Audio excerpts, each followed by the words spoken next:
राम राम, मैं हूं रवि जांगड़ा और आप देख रहे हैं हमारी खास पेशकश। और खास पेशकश में आज बात करेंगे जिस तरह से नायब सैनी मंत्रिमंडल का विस्तार किया गया है। 8 नए मंत्री जिनको राज्य मंत्री के तौर पर आज शपथ दिलवाई गई है, अपने आप में कई मायने लिए हुए हैं। अगर इलेक्शन के परिप्रेक्ष्य में बात करें, चाहे लोकसभा चुनाव की बात करें या फिर आने वाले विधानसभा चुनाव की बात करें, आखिर ये जो विधायक है जिनको आज शपथ दिलवाई गई है, कितना फायदा मिलेगा बीजेपी को, क्या फर्क पड़ेगा। खुद इन विधायकों की अगर बात करें, चर्चा के लिए वरिष्ठ पत्रकार, राजनीतिक विश्लेषक, चिंतक अजय मल्होत्रा साहब हमारे साथ है। सर, आज जिस तरह से शपथ दिलवाई गई है, किन मायनों में लिया जाए, क्योंकि पहले जातिगत समीकरणों के लिहाज से बात करें, असीम गोयल, डॉक्टर कमल गुप्ता, दो ऐसे लोग, दो ऐसे विधायक जिनको शपथ दिलवाई गई है, तो कहीं इनकी किस तरह से साधने का प्रयास किया? देखो, भारतीय जनता पार्टी बड़ी प्लानिंग से चलने वाली पार्टी है। इन्होंने राजनीति के नए मायने दे दिए हैं प्लानिंग को लेकर। तो अब न केवल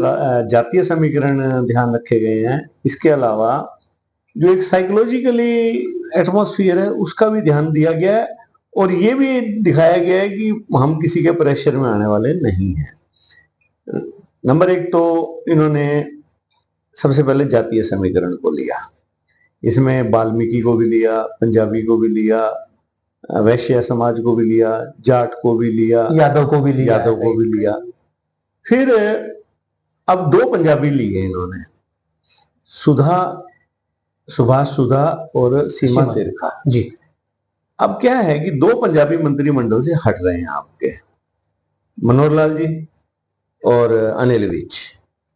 अनिल विज की भरपाई के लिए न केवल 2 पंजाबी भी लेने पड़े इनको, इन्होंने अंबाला से 2 वैश्य भी ले लिए, असीम गोयल और डॉक्टर कमल गुप्ता। मतलब कि 2, मतलब वहां से उस पार्लियामेंट से आपके ऑलरेडी जो स्पीकर हैं जी, ज्ञानचंद गुप्ता, वो भी उसी पार्लियामेंट से, अंबाला से।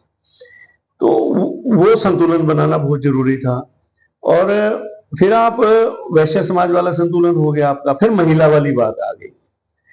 कमलेश ढांडा को ड्रॉप किया, तो उसकी जगह सीमा तिरखा को ले लिया। पंजाबी भी एडजस्ट और महिला भी एडजस्ट। भारतीय जनता पार्टी ने साथ ही ये मैसेज भी देने का प्रयास किया कि हम किसी के प्रेशर में नहीं आए। यानी आपका इशारा सीधे सीधे अनिल विज की ओर है।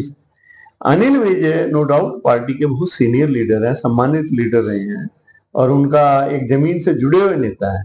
परंतु भारतीय जनता पार्टी आज इस स्थिति में है कि वो ज्यादा भाव किसी को देने वाली नहीं है, और वो मतलब कि उनके हौसले जरूरत से ज्यादा बुलंद है।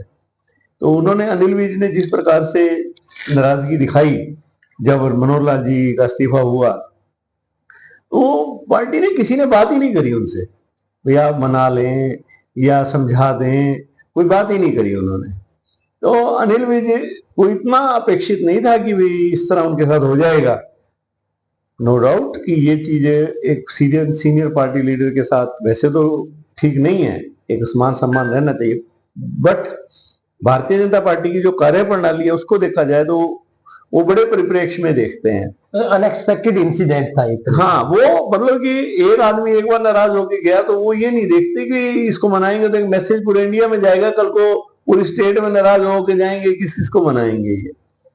तो उन्होंने ये मैसेज भी दे दिया।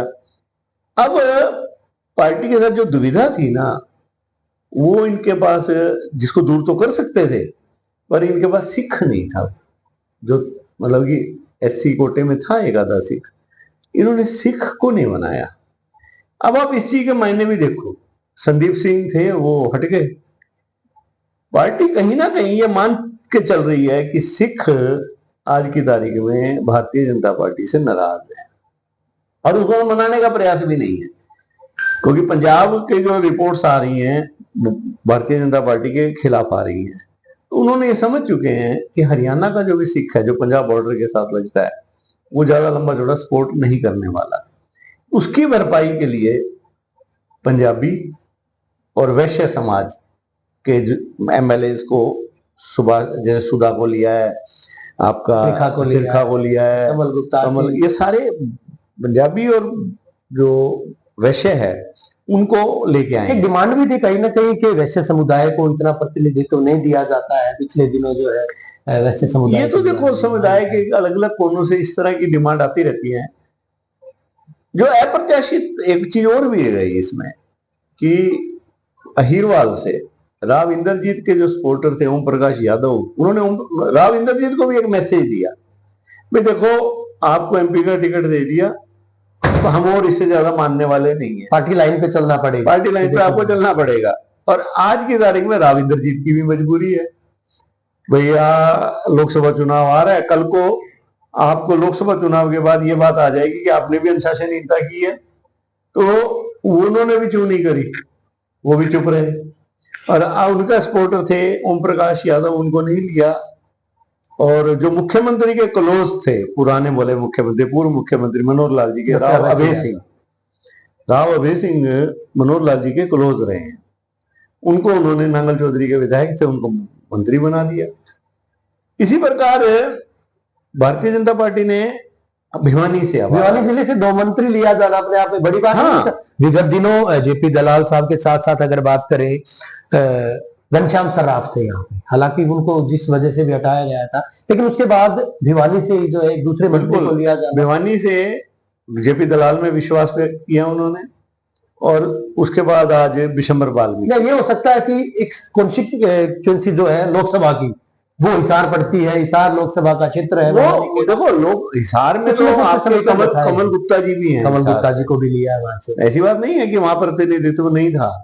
बट एक जो एससी कोटा था, अनुधानक बाहर हो गए, तो विशंबर वाल्मीकि जी को ले लिया। तो पार्टी ने ये राजनीतिक जो इनका कास्ट के जो समीकरण थे वो भी बनाने का प्रयास किया। एक मैसेज उन्होंने इंडिपेंडेंट को भी दे दिया, भाई हम देखो तुम्हारा हमें समर्थन मिल गया, हम तुम्हारे आगे झुकने वाले नहीं है। अब इस समय अब आप ये देखो इंडिपेंडेंट जितने थे आज तैयार होके बैठे थे, हमारा नंबर आ सकता है। सोमवीर सांगवान की बात करें, दूसरे तमाम जो लोग थे लग रहा था। भारतीय जनता पार्टी की कोई मजबूरी नहीं है अब उनको लेना, क्यों कि आगे विधानसभा चुनाव आपका सितंबर के पहले हफ्ते में घोषित हो जाएगा, 6 महीने भी नहीं रहे। आज आपका विश्वास मत हो चुका है, आपके नायब सैनी जी ने विश्वास मत ले लिया, तो पार्टी कोई ज्यादा इंटरेस्टेड नहीं है इनमें। पार्टी ने कोशिश ये भी करी है कि उन लोगों को मंत्री बनाया है आगे भी, इनकी लगभग एक आधे को छोड़ के लगभग टिकट पक्की है, विधानसभा की टिकट भी पक्की है, इनमें विश्वास व्यक्त किया पार्टी ने। थोड़ा बहुत दिक्कत में जैसे हमारे जो सूत्र बताते थे, कमल गुप्ता के मामले में दिक्कत आ रही थी, एकाएक जिस तरह से नाम शामिल किया गया है सर, क्या माना जाए? कमल गुप्ता जी का नाम तो सूची में जो है नहीं था, क्योंकि एक कैबिनेट मंत्री के बाद राज्य मंत्री बनाया जाना अप्रत्याशित है। कमल गुप्ता जी मेरे को लगता है कहीं ना कहीं से आरएसएस और हाईकमान की पसंद रहे हैं। जो मनोहर लाल जी के पास तो उनकी कोई लंबी चौड़ी पीछे परफॉर्मेंस को लेके, रिपोर्ट को लेके ज्यादा अच्छी पॉजिटिव रिपोर्ट नहीं आ रही थी उनके महकमे में। खासतौर पे ये जो पीआईडीज का मामला था, जो आपकी प्रॉपर्टी आईडीज बनी थी, उसके अंदर प्रॉपर्टी आईडीज में जो कंपनी हायर की हुई थी उसकी परफॉर्मेंस बहुत अच्छी नहीं थी, सरकार को बहुत ज्यादा उसमें ह्यूमिलिएशन का सहन करना पड़ा था। तो मनोहर लाल जी, मेरे को नहीं लगता कि किसी तरह से मनोहर लाल जी या नायब सैनी जी या स्टेट लीडरशिप कमल गुप्ता जी के फेवर में नहीं लगती थी, तभी असीम गोयल जी को मैसेज दे रखा था।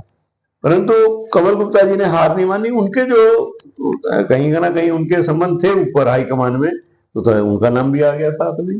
जाहिर सी बात है सर। अब टिकट की भी बात आई, आपने भी कुछ जिक्र किया, लंबा चौड़ा तजुर्बा अनुभव है कि टिकट भी लगभग इनकी पक्की मानी, लगभग पक्की है। हाँ, फायदा कितना मिलेगा सर? अब जिस तरह से जिस कैबिनेट का गठन किया गया है उससे कितना फायदा? देखो, इससे कोई राजनीतिक कोई फायदा नहीं मिलेगा, ये तो एक फॉर्मेलिटी थी, औपचारिकता थी। कल को ये बात आ जाती है पार्टी नहीं बनाते तो नेगेटिव मैसेज जाता। अच्छा, ये लोग कुछ आतुर भी थे, विगत में देखा था जब दो बार कोई विधायक बनता है तो निश्चित तौर पर तो उस चीज का असर तो पड़ता है। ये 2 बार कोई विधायक बनता है, विशंबर वाल्मीकि की बात करें या दूसरे तमाम जो और भी लोग थे, वो भी कहीं ना कहीं इस बात को लेकर उत्साहित थे कि कब मंत्री मंडल में देखो, जो आदमी 2 बार या 3 बार विधायक बनेगा तो उसको सरकार अपनी पार्टी से उम्मीद तो होगी कि मेरा नंबर पड़ेगा, मैं मंत्री बनूंगा, क्योंकि ये सपना होता है पहले एमएलए बनना फिर मंत्री बनना। तो आगे का जहां तक प्रश्न है कि ये तो मान के चलो कि इन लोगों की टिकट पक्की है, परंतु आगे मतलब कि ये मानना कि इनका कद बढ़ गया या फिर अब इनको बड़ा फायदा होगा पार्टी को या इनको, वो तो एक औपचारिकता रहेगी। लेकिन स्ट्रेटेजी का जरूर हिस्सा है। बीजेपी की स्ट्रेटेजी की बात करें, जो कूटनीतिक या रणनीतिक जो स्ट्रेटेजी है उसका एक बड़ा हिस्सा इसको माना जा सकता है, जिस तरह से जो साधा गया है। तो जो राजनीतिक जो सिस्टम है, जो भारतीय जनता पार्टी है, देखो इस मामले में तो मैंने आपको पहले ही कहा कि कूटनीति में, प्लानिंग में इनका मुकाबला नहीं है।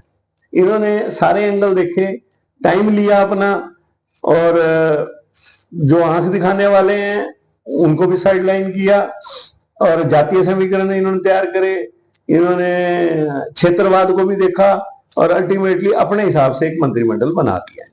अजय, तो शुक्रिया हमसे बात करने के लिए। अजय मल्होत्रा जी, अच्छा खासा तजुर्बा, हालांकि राजनीतिक विश्लेषक हैं, वरिष्ठ पत्रकार भी हैं। आज जिस तरह से अभी मंत्रिमंडल का गठन किया गया है, नायब मंत्रिमंडल का जो है जिस तरह से विस्तार किया गया है, उसमें तमाम चीजें ध्यान में रखी गई है। चित्रवाद की बात करें, क्षेत्रीयता की बात करें, या फिर जातिगत समीकरणों की बात करें, एक अहम बात कि संदीप सिंह की जगह किसी सिख को नहीं लिया गया है। हालांकि ये पार्टी को भी इस बात का इल्म है, तमाम चीजें देख करके, कि सिख समुदाय जो है कहीं ना कहीं बीजेपी से नाराज है, और वोट के रूप में उनको कैश नहीं करवाया जा सकता है, चाहे पंजाब के परिप्रेक्ष्य में बात करें या फिर जो सिख बाहुल्य इलाकों की बात करें, जो इलाके हरियाणा में उनकी बात करें, तो कहीं ना कहीं तमाम दो वैसे समुदाय से 2 मंत्री लिए गए हैं, वाल्मीकि समुदाय से, एससी समुदाय से 1 मंत्री लिया गया है, तमाम चीजें। पंजाबी समुदाय की यहाँ पर बात की जाए, एक महिला को लिया गया है सीमा त्रिखा के रूप में, और इसके अलावा सुभाष सुधा की चाहे बात करें, उनको भी लिया गया है। कई सारे समीकरण साधने की कोशिश की गई है। हालांकि राजनीति में जो है लाभ नफा नुकसान तो देखा ही जरूर जाता है, लेकिन यहां संबंध साधने का प्रयास किया गया है। हमारी खास पेशकश में बस इतना ही। बन रही हमारे साथ देखते रहिए इंडिया न्यूज़। मुझे दीजिए इजाजत, नमस्कार, राम राम।